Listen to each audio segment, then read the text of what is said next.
संध्या live, आवाज महाराष्ट्राचा।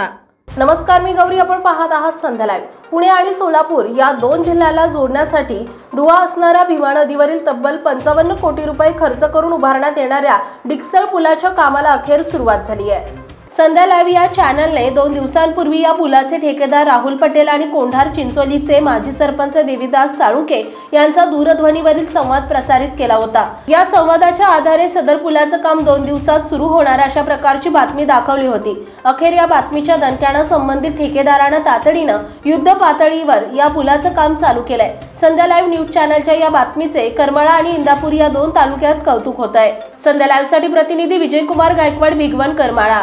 ताज्या आणि महत्त्वपूर्ण बातम्या पाहण्यासाठी आजच आमच्या संध्या लाईव्ह न्यूज चॅनलला YouTube वर सबस्क्राइब करा आणि बेल आयकॉन प्रेस करा।